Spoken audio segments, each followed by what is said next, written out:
Hey, fifth graders, happy Tuesday to you. I want to remind you that as you watch this video, you're going to want to have open from the classwork on the Google Classroom, the classwork sheet that says 4/7/20.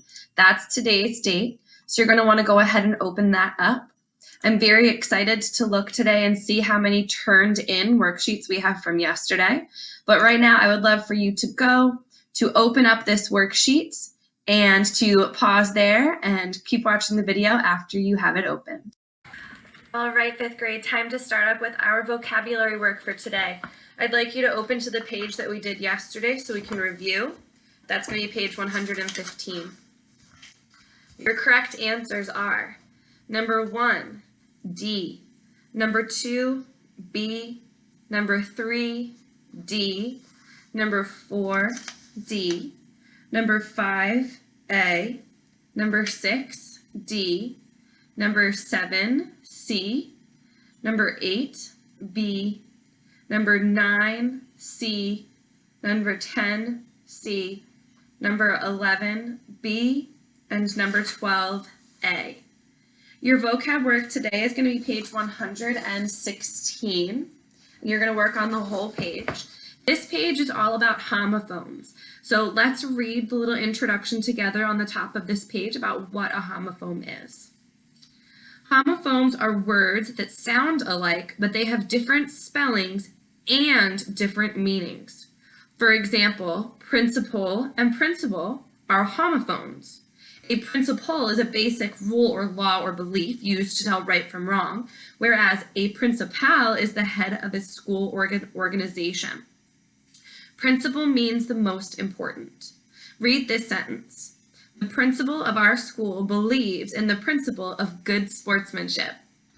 Notice how that sentence illustrates the two different meanings of those homophones.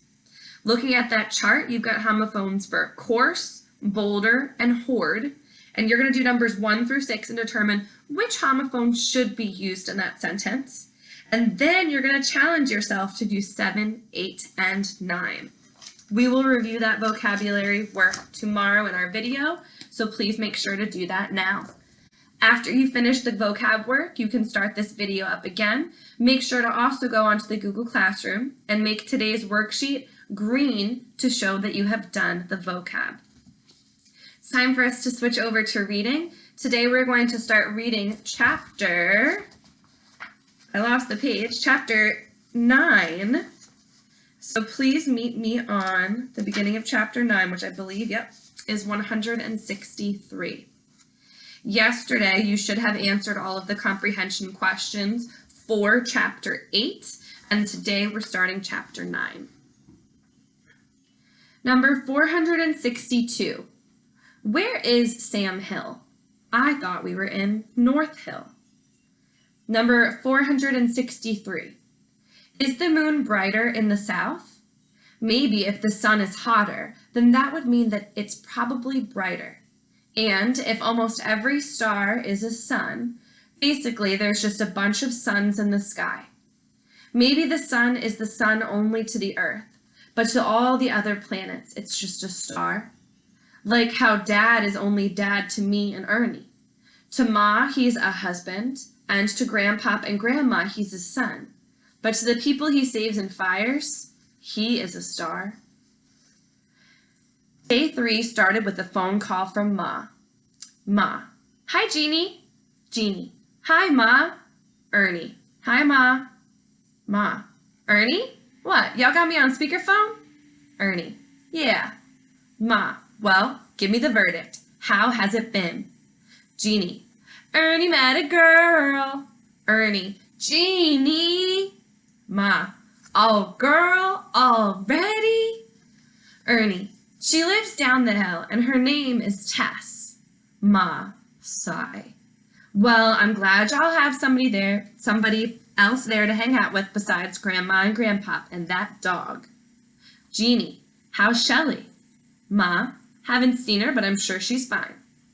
Jeannie. How's Dad? Ma. Your father's good, Jeannie. Sleeping right now. He's been putting on overtime, he's been putting in that overtime. So he has to work tonight. You sure sound pretty comfortable, son. Grandpop's not too bad, huh? Jeannie, no, he's pretty cool. And Grandma, too. Ernie, she made us pick peas. Ma, peas! Laughter. You boys are getting a real taste of country life. Jeannie, but what about you and Dad? Ma, I told you, baby. He's sleeping. So guys, that was an interesting kind of dialogue that we just read. It was sort of dialogue more similar to what you might see in a play than usually in a story.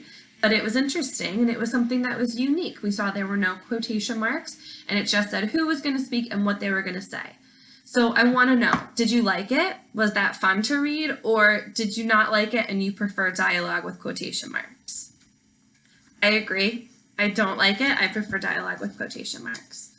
That conversation did just stir up in me a reminder that even though Jeannie and Ernie are having all these adventures right now, I had almost forgotten that their parents had been fighting, and so now I'm remembering and I'm wondering how they're doing. Page 165. After talking to their parents, Jeannie and Ernie did their early morning grandson duties, which on day 3 were exactly like day 1. Just add in some pea patch watering, and now we had the twist of Jeannie looking every which way for snakes. Jeannie wanted to tell Ernie about the snake thing, but he was scared that Ernie would start asking questions, and then Jeannie would let Grandpop's secret slip. So he just looked out for snakes for both of them. After the peas, Jeannie and Ernie went down to Tess's. Jeannie pretty much became invisible to Ernie because Tess was there, obviously. And that was okay because Ernie became invisible to Jeannie because, well, Google was there. Internet. Tess, can Jeannie use your computer? Ernie had asked as soon as they had reached Tess's front porch, where she stood as if waiting for the brothers from New York, the city boys, to come barreling down the hill. At least Jeannie didn't want to wipe out this time. Guys, what does Jeannie want to Google on the internet? Why does he want that so bad? Correct. He likes to Google the answers to all of his questions that he writes down. 166. Tess smirked. What do you want to do on the internet? She asked, blocking the front door as if Jeannie might rush past her and barge inside. Well, Jeannie slipped his hand in his back pocket and yanked out his notebook. I got some research I need to do. Research? What kind of research? We ain't in school, boy. It's summertime, she poked. Exactly, Ernie said, shaking his head as if he was just as disappointed in Jeannie's lack of summer protocol. Yeah, but I need to find out stuff, like, I don't know, stuff like, are there actually black sheep in real life? Tess studied Jeannie's face, waiting for the punchline that, after a moment, she realized wasn't coming. Is he serious? She asked Ernie. Unfortunately. Well, in that case, of course there are, Jess told Jeannie, but she tried to keep a straight face as she continued. Black sheep are the ones that black people count when they're trying to get to sleep. She stared at Jeannie, dead serious, and then her face leaked a grin. Jeannie sucked at his teeth.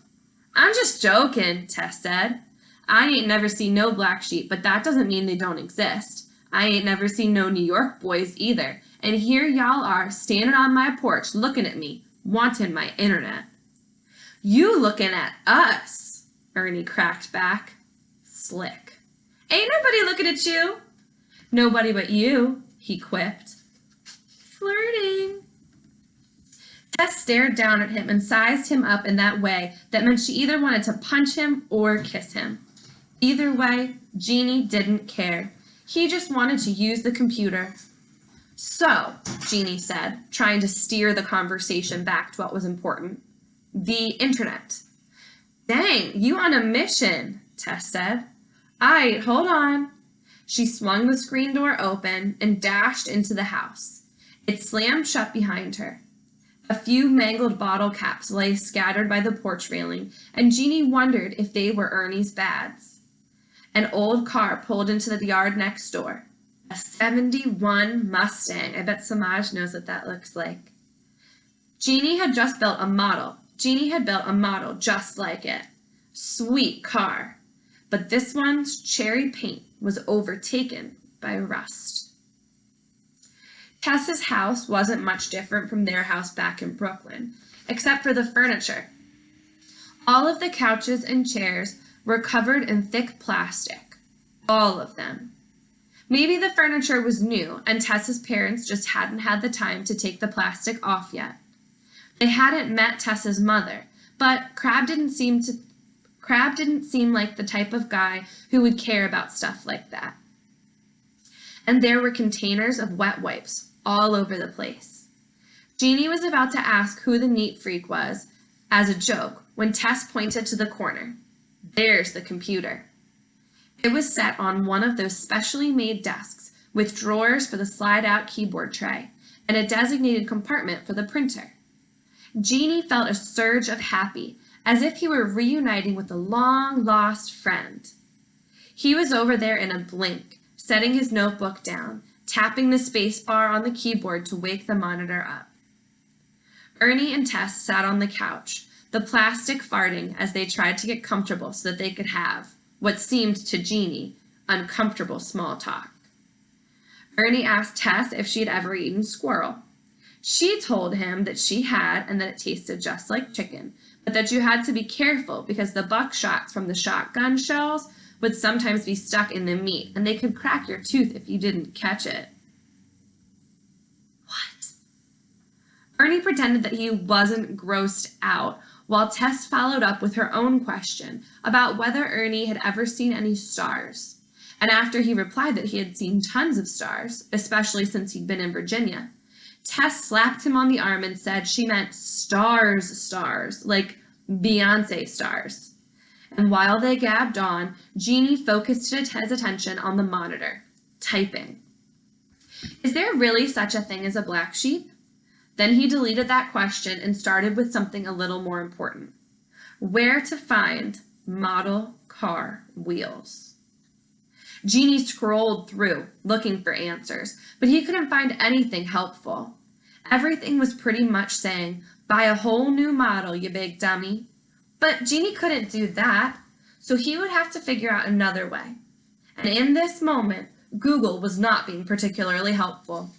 So he pushed the red truck to the back of his brain and started flipping through his notebook, pages, moving on to the other pressing questions like, where do crickets go when it rains? And what's so good about barn swallows?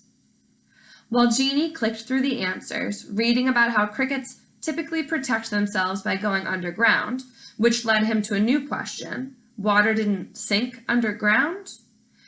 There was the sound of a door opening. Down the hall. Tess stopped talking. So did Ernie. But Jeannie continued to scroll and read about how swallows are supposed to be symbols of hope and life and should never be harmed because they represent young people who have died, as well as brotherhood.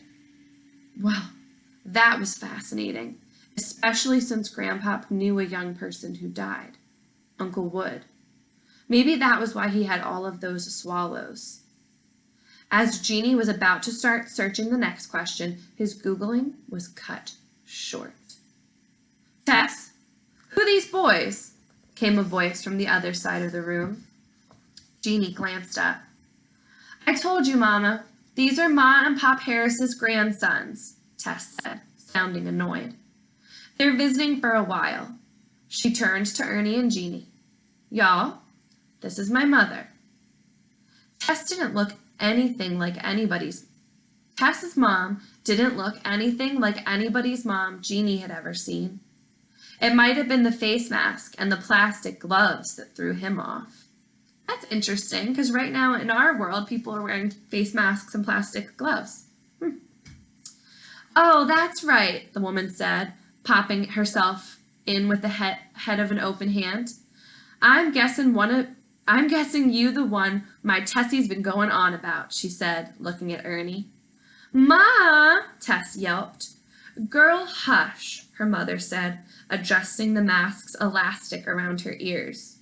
She looked like a ninja from the neck up. Nice to meet y'all. Sorry about the mask, but I'm a little sick and I don't want y'all to catch nothing and take it back up the hill. I've been knowing your grandfolks for a long time and I would hate to make them ill. She went over to the window, using one of her gloved fingers to bend a shade and peered at the bar next door. Ma grew up with Pop Harris, Tess explained. I ain't grow up with him, Tess's mother clarified. He's way older than me. Matter of fact, I barely saw him because he had already been drafted into the army. But his mama used to babysit me when I was a little girl. She released her finger from the blind. It snapped back into place. And his daddy taught me how to make bird cages, which is where I think Tessie got her craftiness from. Jeannie perked up. Bird cages? Tess's mother left the window and leaned back into a corner, as if the three kids were poisonous and she was afraid to come too close. Yep, bird cages, she confirmed. Back when the Harrises lived in a different house, way back in them woods. The yellow house, the one that Jeannie had noticed when he and Ernie were poop slinging for the first time. Aim for that old house back there. That had been Grandpop's childhood home. Now Pop Harris's mother, Millie, she was the sweetest woman on earth, took care of everything and everybody, including me. But old man Harris, that's your great-granddaddy, he was topsy-turvy, Tess's mother went on. Jeannie and Ernie glanced at each other. What do you mean, topsy-turvy? Ernie asked. It means, I don't know how to explain it. Like, he had two personalities in himself that he was struggling with. I want to keep reading. I want to know what she's talking about. Oh, guys, I can't wait till Wednesday to read 10 more pages of that book. I am so into it, and I hope you guys are into it too.